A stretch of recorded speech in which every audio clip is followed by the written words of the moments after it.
Welcome to another episode of Changemakers and Champions, a podcast for Our Lady of Mercy Community Outreach Services. I am Jermaine Husser, your host. Happy to be here with my friend and longtime partner in community service, and also Navy guy. Give it up for Mr. Michael Cole, everybody. Hello. Yeah, welcome, brother. Thanks, man. Glad to have you on our Man, podcast. easy on the long time, right? Yeah, I feel like we're quite so gray. So let's go easy on the long time. Short time. Short time. Yes. Let's go with that. Let's go with that. Despite the gray. Despite the gray. Yes. So, Michael, honestly, I had the great fortune of running a great organization called Palmetto Warrior Connection here in town in partnership with Goodwill. And during my tenure there, of helping our brothers and sisters in arms reintegrate, I had the opportunity to meet you. And at the time, you were running the Navy Break. I was warden. Exactly. Yes. And now, 10 plus years later, is it 10? Yeah, so I retired in 16, so we're coming up on 10 years. 10 years, That's so crazy. You've turned into an entrepreneur, you're a businessman, and a community leader. How were you able to make that happen from being this tight Navy guy, and now you're this cool wealth manager entrepreneur, man? Oh, man, platitudes. Thank you. Building me up. My wife's going to have to deflate me when I get home. Absolutely. That's her job. So, the transition, man, that's interesting. It's just the grace of God. I mean, at the end of the day, I think that Elizabeth and I were having dinner with some friends the other night, and just kind of reflecting that the opportunity to come to Charleston was literally the only job in Charleston where I was at my phase stage of career that I could have possibly come to. And that job only comes available once every 3 years. Wow. And so I truly believe this is where God intended us to be. The messaging was very clear. And we quickly decided that this is where we were going to settle, right? We weren't making another move, we were going to retire and start the transition. Yeah. And, this, Rotary was the common connection for us. Absolutely. I believe it was Mike Sidzina that connected us together. Yeah. God rest his soul. Amazing human being, amazing Marine. And so, one of the smartest things I did while I was still active duty is I got engaged in the community through Rotary. And it doesn't have to be Rotary. It can be Exchange Club. It can be, you name it, whatever that vehicle is. It begins to just kind of introduce you to areas of service. And I would say that's really what started my transition before I even really knew what I wanted to do. Yeah. It's what began opening my eyes into what was possible. Makes sense, yeah. I love that idea of you just, dabbling in these areas first to really get a grasp of where your passions really lie. Yeah. So you started, but tell me your why. Why in service? Not only did you serve our great country, but now you are serving our community. Can you share a little bit about why you do the work that you do?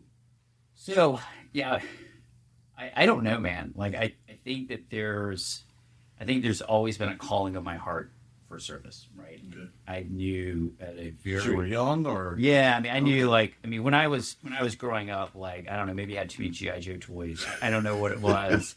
But I always knew I was going to go in the military. Okay. Right? From a very young age. There was no other career option, right? Really? That's what I was going to do. Okay. And so... So had your grandfather or your father served, or? Not in an extended way. I had an uncle in Vietnam. Okay. I had a great uncle in World War II. There's definitely some service connection, but nobody who did a lifetime of service, and so it was a little bit out of left field, right? Absolutely. And so I think just I've always had that call to serve in some capacity. And so it only made sense to me as I was transitioning out of the Navy that I would look for ways to serve in other ways, right? And so, and I think a big part of it is as I deepened in my faith, I think Jesus makes it very clear. You can go back to Matthew 25, and he's talking about whoever serves the least of my brothers and sisters is serving me as well, right? Yeah. And so that, I think, as I've grown deeper in my faith, I think that call to service has gone from a calling of my heart to blossoming into something bigger. Wow. Yeah. So as you give now, and as you and your family give, do you feel it's still hard, or do you see it as head now in your strategy in giving? Yeah. You should have told me you were asking me this question. Can't give you all the questions. Yeah. So I'm you know this about me. I'm a high logic person, Yeah. right? Yeah. And I think that I struggle sometimes with almost being too logical in my thought process. Kind of like once the emotions or the desires may be there, hey, go do this thing, then I just kind of switch into this logical mode of like how we get a thing done. Right. And so I think as I think through where I spend my time, right, we have a few things to give: time, treasure, right? And so where I give my time, where I give my treasure, I try to be very thoughtful about it so that what I'm doing is meaningful and impactful. Yeah. And I have definitely been in organizations too long. Understood. Like I'm sure we've all have served in an organization for too long and felt like that gift of time is not the best place anymore. Right. And so I've just tried to, as I've gotten older, I've just tried to mature in my thought process of like, where can my talents be best used? Yeah. Where can my time be best utilized? And then from a treasure point of view, where can I give that I feel like is going to have the most impact for the things that are important to me? Yeah. Right. And at risk of perhaps people disagreeing with me, like I put people before puppies. Gotcha. So like I am not like I love the SCPA. Yeah. I love those words. I love what they do. I'm not called to them. Right. I'm called to serve. I feel called to help people. Yeah.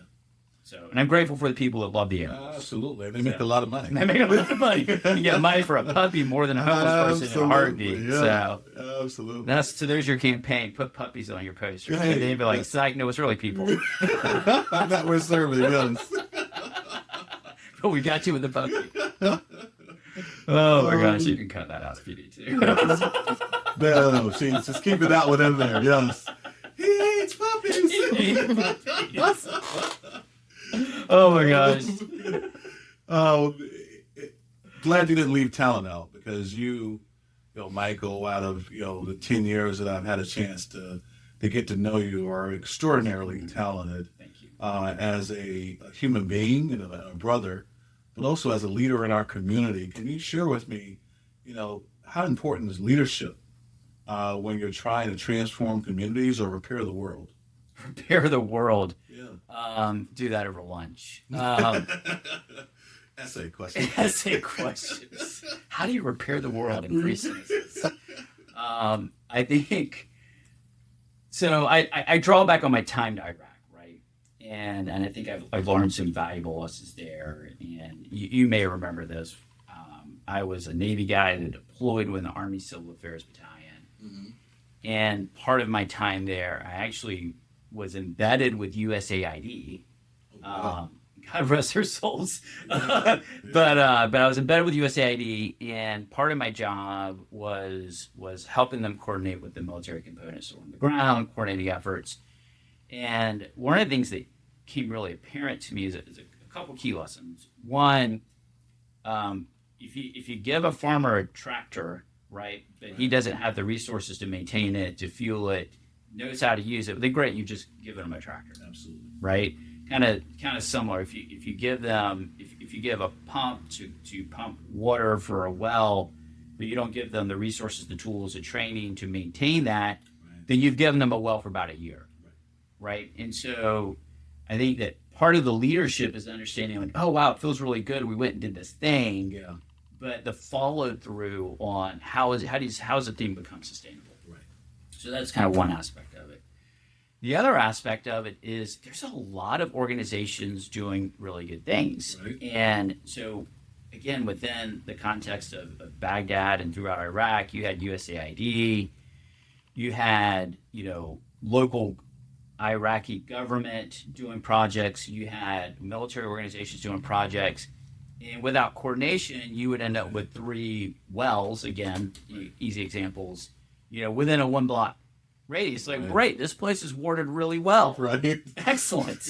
What about the rest of the neighborhood, right? Very true. And so I think that there's so much going on. And so I think part of leadership, I think where my gifts lie is in taking a step back out of what I would call the tactical leadership, because I don't love details. Like I have to force myself into that space. I can do it in some ways. Yeah, I mean, I can do it, but I'd much rather be more strategic in my thought process. And I think where I have felt like I've brought the most value add is when I have an opportunity to be strategic with an organization, to think through, their impact, what they're trying to achieve, and is it aligned with their values? Is it aligned with what they're trying to actually do, or is it hey, we're doing this just because it kind of makes us feel good?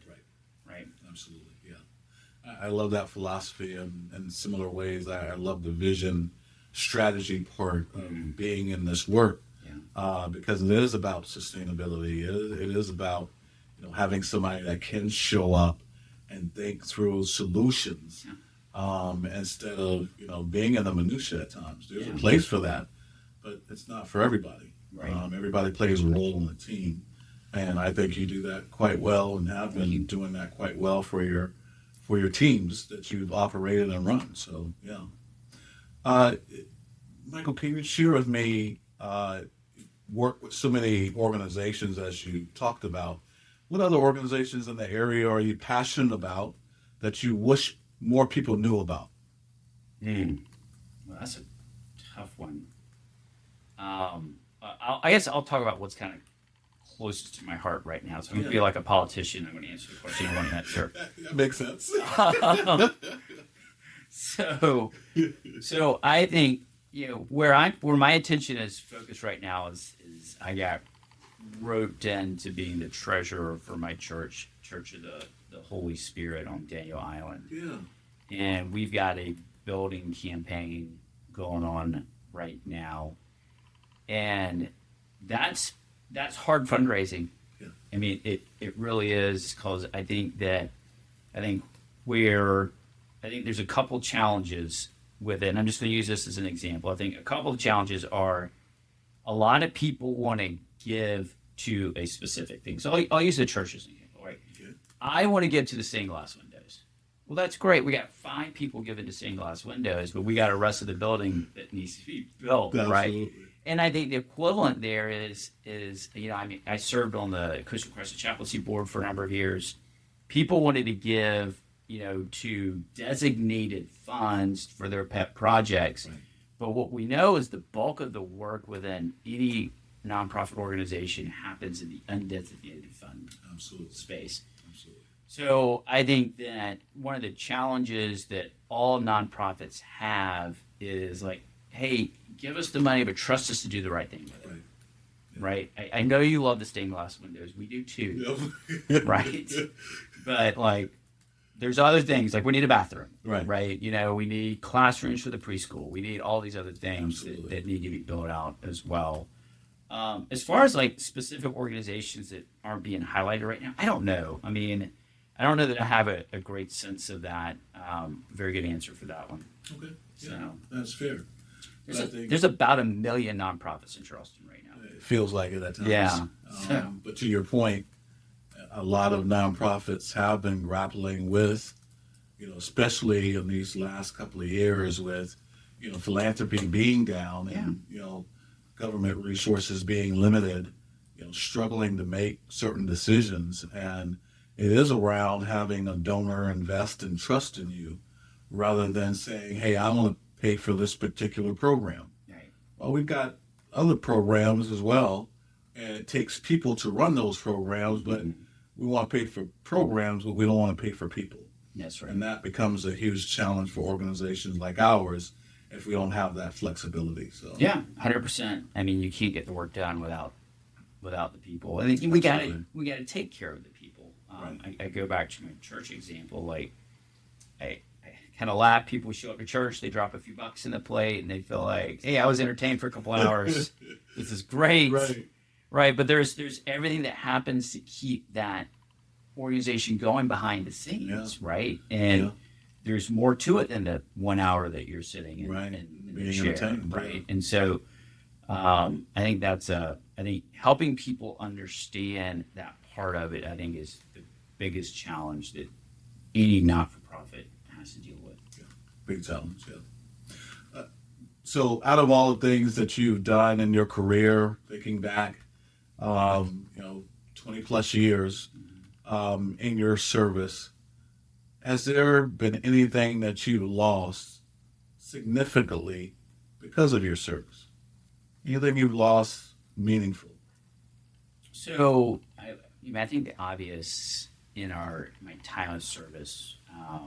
So when I was in Iraq, my father was diagnosed with lung cancer while I was there, and that was kind of a hard conversation to have over the phone. And I was fortunate. I got some time off. I had to go be with him for a couple weeks, and then had to go back. And then when I came back, I was able to get some family leave time to be home and be present with him.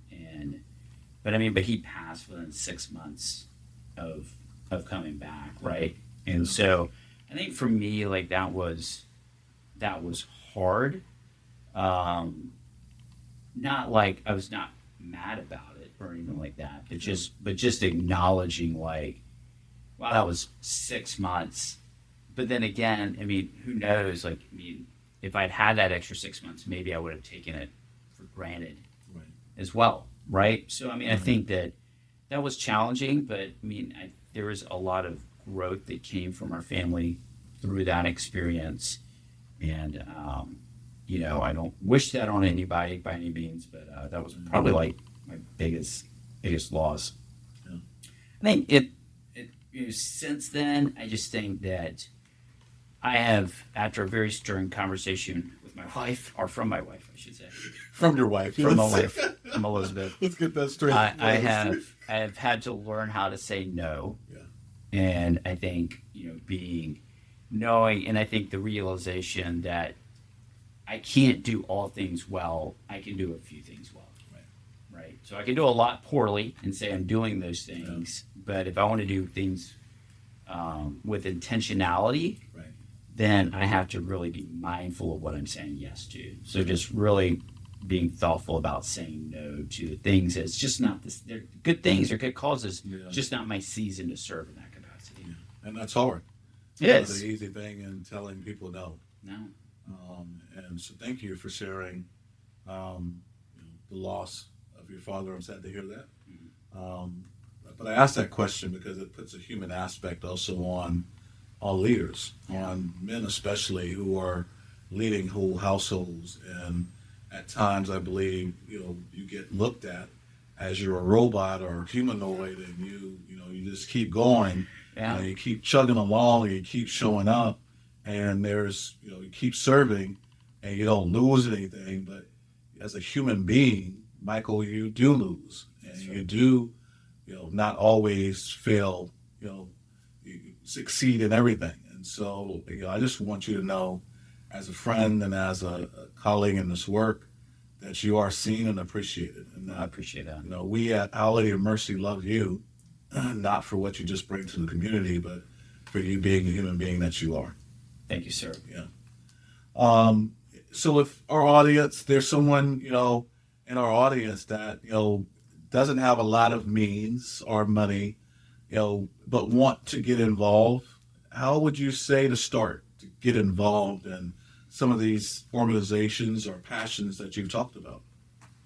Well, I think it's just time, right? I think too frequently there's certainly a need for money, right? I think we're kidding ourselves if we say that's not the truth. I go back to Jesus being in the temple, and the woman comes in there and she drops in her couple of small coins that she has, and again, like I'm going to butcher this a little bit, but he basically says, her gift is greater than any others because she gave all that she has. Yeah. And so I think that as whether we're giving our time, our talent, or our treasure, give what you have, and it will be received. Yeah. And for some, it may be I can give $5 or $10, right? Thank you, thank you, thank you for your sacrifice. For others, it's I can give of my time, whether that's mentoring a kid, reading, volunteering at a project. Thank you. We need that as well. There is the proverbial, there is no gift too small. Right. And so, and I think just find what you're passionate about.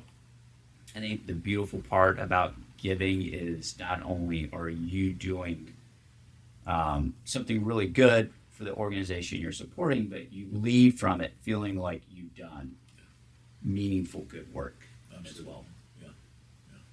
I know for me, every single day I wake up, I know I'm doing something very rewarding, regardless of what I'm getting paid for it. So it makes a huge difference. Absolutely. Finally, Michael, I'm a Maya Angelou fan, and she's got a quote around, it's not about what you did or what you said for a person, it's how you make a person feel. Mm. So, I know you're a young man, but So young. 30, 40 years from now, when you and Elizabeth are sitting on the porch there in Daniel Island, overlooking the beautiful marsh, how do you want people to feel when they hear Michael Cole's name? Oh man, I don't know. I'm okay if they don't. Feel anything, nothing. Yeah, I'm okay if they don't feel anything, or if they've never heard it. I have, believe it or not, I have struggled with humility throughout my life. Not you. Yes, God, it's true. It's true. It's true. I've struggled, and I just kind of, I just want the work to be appreciated, right?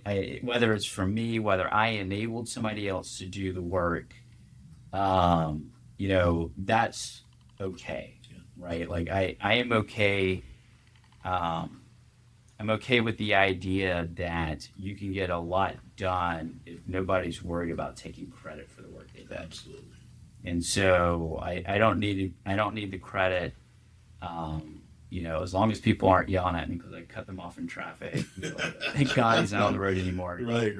Whatever that is, like I'm okay. Yeah. Right. So I don't need my name anywhere. And lights. Wow. Buildings. Porta potty, if you got to put it somewhere, but that's fine. I think it's a little higher. A little higher than that? Yeah, absolutely. One of the purple ones. Yeah. Well, my God, thank you so much for joining us. Man, thank you for having me. It's incredible. And hey, thank you for your years of leadership. Thank you for your years of service. You've got a lot of talent, and you definitely could be doing things to be paid a little bit better than you may be, right? Sit out a little louder on my board.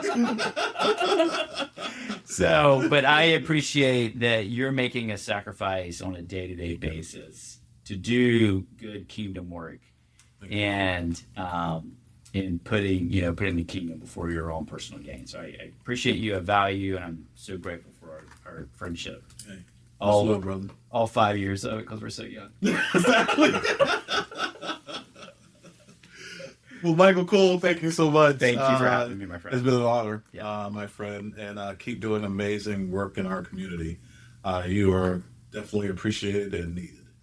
Thank you again for joining us here on Changemakers and Champions, a podcast for Our Lady of Mercy Community Outreach Services. Again, I'm Jermaine Husser, your host. Make it a great day. On purpose. And I do love puppies. Make sure we get that one in there. Yeah, you got to squeeze that in. You have to. I love that.